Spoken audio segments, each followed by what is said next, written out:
नमस्कार। तो जैसा कि आप देख रहे हैं, आज हम चैप्टर 1 के क्लास 9th के चैप्टर 1 मैथ के 1.1 एक्सरसाइज को कंप्लीट करेंगे।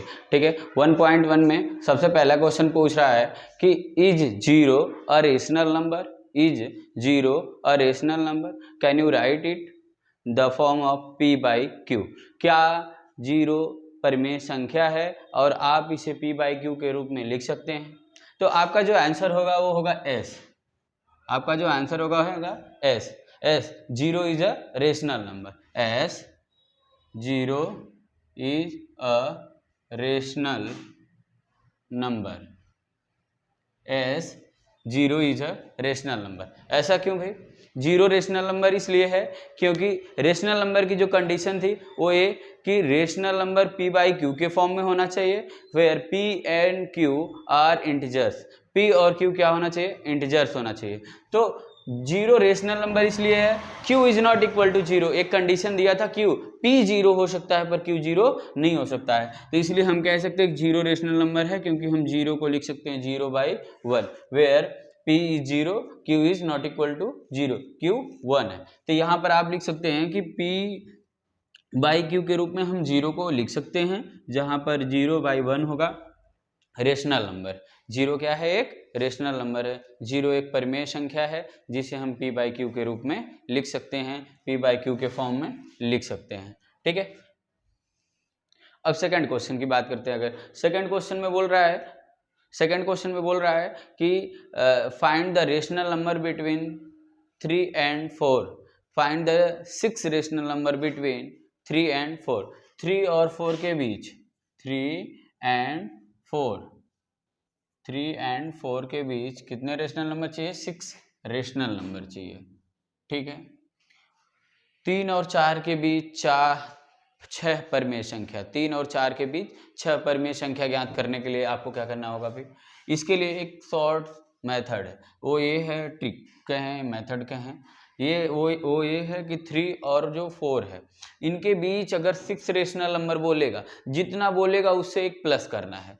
6 बोला तो 7, 4 बोलता तो 5, 5 बोलता तो 6, मतलब एक प्लस कर लेना। तो यहाँ पर अगर 6 बोला है तो मैं 7 से मल्टीप्लाई कराऊंगा, 7 बाई 7 से मल्टीप्लाई कराना होगा, मतलब नंबरेटर डिनोमिनेटर में एक नंबर बढ़ करके मल्टीप्लाई कराना है। यहाँ पर 6 बोला तो मैं 7 से मल्टीप्लाई करा रहा हूँ। यहाँ पर अगर 7 रेशनल नंबर पूछता तो मैं 8 से मल्टीप्लाई कराता। यहाँ पर अगर 9 रेशनल नंबर पूछता तो 10 से मल्टीप्लाई कराते हैं। ठीक है, तो सेम मल्टीप्लाई कराने के बाद क्या आएगा वैल्यू? 3 7 जा 21 बाई 7, यहाँ आएगा 4 7 जा 28 बाई 7, 3 7 21/7, 4 7 28/7।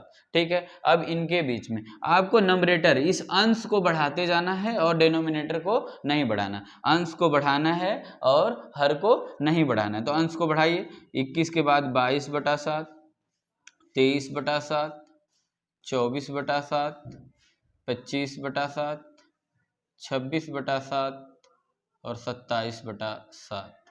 ये वाला जो पोर्शन है 1 2 3 4 5 6, ये वाला जो पोर्शन देख रहे हैं आप, ये 6 रेशनल नंबर है। ये क्या है? Between 3 and 4। ठीक है, 3 और 4 के बीच यही रेशनल नंबर है। 22/7, 23/7, 24/7, 25/7, 26/7 और 27/7। अगर ऐसे 5 पूछा होता तो मैं 6 से मल्टीप्लाई कराता, 7 पूछता तो 8 से कराता, 6 पूछा था इसलिए मैंने 7 से मल्टीप्लाई कराया, और जो नंबर आया जो फ्रैक्शन फॉर्म में या रेशनल नंबर जो आया उसे मैंने क्या करा भाई? वो डिनोमिनेटर को एज इट इज रहने दिया और नंबरेटर को बढ़ाते चला गया, तो हमारे पास निकल करके वैल्यू आ गई 6 रेशनल नंबर बिटवीन 3 and 4। ऐसे ही आप आगे भी अगर 4 पूछेगा तो 5 से, 3 पूछेगा तो 4 से मल्टीप्लाई करा करके निकाल सकते हैं। तो ये है रेशनल नंबर बिटवीन 3 and 4। तो यहाँ पर लिखा जाएगा hence 6 rational number is 6 rational number are 22/7, 23/7, 24/7, 25/7 और 26/7, 27/7। ये जो है कि 6 रेशनल नंबर बिटवीन 3 and 4।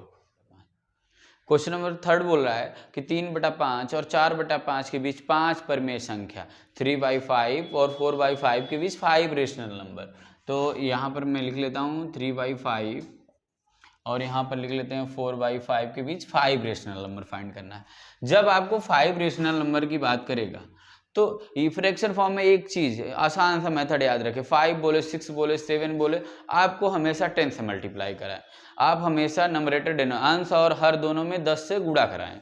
तो आपको चाहे 4 बोले चाहे 5 बोले चाहे 8 बोले, जितने भी रेशनल नंबर बोलेगा आप मल्टीप्लाई कराएं और उतने निकाल करके वहीं छोड़ देना है। जैसे कि 3/5 में आप 10 से मल्टीप्लाई कराएं, यहाँ पर बोला 4/5 में आप 10 से अब ऊपर और नीचे दोनों मल्टीप्लाई कराएंगे। तो आंसर क्या आएगा भाई, 3 10 जा 30/50। यहाँ 4 दहा में 40 बटा में 50। अब क्या करना, आपसे कितना पूछा था, आपसे पूछा था 5, आपसे पूछा है 5, तो 5 रेशनल नंबर पूछा है। तो यहाँ पर आपको फिर वही काम करना है, नंबरेटर को बढ़ाना है, अंश को बढ़ाना है और हर को एज इट इज रहने देना है। तो अंश को बढ़ाइए, 31/50, 32/50, 33/50, 34/50 और 35/50। हमें 5 पूछ रखा था तो हमने 5 फाइंड करा, हमें 7 पूछता तो हम 7 फाइंड करते। तो जितना पूछा है हम उतना फाइंड करके छोड़ देंगे। तो यहाँ पर भी लिखेंगे कि 5 रेशनल नंबर बिटवीन 3/5 एंड 4/5 और 31/50, 32/50, 33/50 और 34/50 और 35/50। ठीक है ना। आप ये कह सकते हैं कि 5 रेशनल नंबर है जो 3/5 और 4/5 के बीच में, वो ये है। तो मुझे उम्मीद है कि आपको ये वाली बात समझ में आई होगी कि जब भी फ्रैक्शन फॉर्म में दिया होगा तो आपको क्या करना है, फ्रैक्शन फॉर्म में है तो आप 10 से मल्टीप्लाई कराएं, चाहे 5 पूछे चाहे 6 पूछे चाहे 8 पूछे, आप 10 से मल्टीप्लाई कराएं और इसके बाद जितना पूछेगा आपको उतना ही उतना ही रेशनल नंबर निकाल करके छोड़ देना है। ठीक। संख्या पूर्ण संख्या इसलिए होती है क्योंकि सभी नेचुरल नंबर होल नंबर के अंदर आते हैं। आपको मैंने इंट्रोडक्शन में ही बताया था, जैसे 0 1 2 3, तो यहाँ पर क्या था, ये डॉट डॉट करके इनफाइनाइट तक था। तो इसमें देखो, अगर 0 इंक्लूड कर लिए तो होल नंबर बना, 0 इंक्लूड करे तो होल नंबर, और 0 को अगर हटा दिए तो नेचुरल नंबर बना। तो नेचुरल नंबर सारे होल नंबर के अंदर आ रहे हैं, तो इसका मतलब है कि every natural number is a whole number, ये ट्रू होगा। अब अगर सेकेंड ऑप्शन की बात करें, सेकेंड ऑप्शन बोल रहा है कि every whole number is a natural number, इसका सेम अपोजिट कर दिया जो कि पॉसिबल नहीं है, ये फॉल्स होगा। ये इसलिए फॉल्स होगा, असत्य होगा, क्योंकि प्रत्येक पूर्ण संख्या प्राकृत संख्या नहीं हो सकती, क्योंकि 0 एक प्राकृत संख्या नहीं है। 0 is not natural number, it is whole number. So हम कह सकते हैं सेकेंड ऑप्शन जो है कि फॉल्स है, क्योंकि every whole number is not natural number. Third question में जो बोल रखा है कि every rational number is a whole number, third question है, थर्ड पॉइंट है जिसमें बोल रहा है कि every rational number is a whole number. तो every rational number whole number नहीं हो सकता, क्योंकि होल नंबर जो है, ये देखो फॉल्स ए भी है, ये इसलिए फॉल्स हुआ क्योंकि every rational number whole number इसलिए नहीं है क्योंकि जो होल नंबर है वो पॉजिटिव इंटीजर्स का ग्रुप है, पॉजिटिव इंटीजर्स, ठीक है, धनात्मक पूर्णांक हैं, पॉजिटिव इंटीजर्स होते हैं, होल नंबर धनात्मक पूर्णांक होते हैं,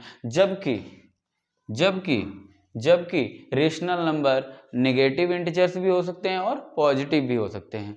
रेशनल नंबर नेगेटिव इंटीजर्स से भी बन सकते हैं और पॉजिटिव इंटीजर्स से भी बन सकते हैं। तो इसलिए हम कह सकते हैं कि थर्ड ऑप्शन भी फॉल्स है कि every rational number is not whole number. ठीक है, क्लियर हुआ। अगर इसमें आप एग्जाम्पल देखना चाहते हैं तो जैसे मैं कह रहा हूँ कि भाई देखो 2 को मैं रेशनल नंबर भी बोल सकता हूँ और होल नंबर भी बोल सकता हूँ, लेकिन -2 को मैं रेशनल नंबर बोल सकता हूँ लेकिन होल नंबर नहीं बोल सकता हूँ, क्योंकि -2 क्या है, यहाँ पर नेगेटिव इंटीजर्स है और नेगेटिव इंटीजर्स होल नंबर नहीं होता। तो ये पूरी एक्सरसाइज 1.1 थी जिसमें सारे क्वेश्चन मैंने कवर करा। उम्मीद है कि आपको ये सारे सॉल्यूशन समझ में आए होंगे। अगर ये सारे क्वेश्चन समझ में आए होंगे तो वीडियो को लाइक करके और आप शेयर करें अपने दोस्तों में, और चैनल पे अगर नए हैं तो चैनल को सब्सक्राइब करके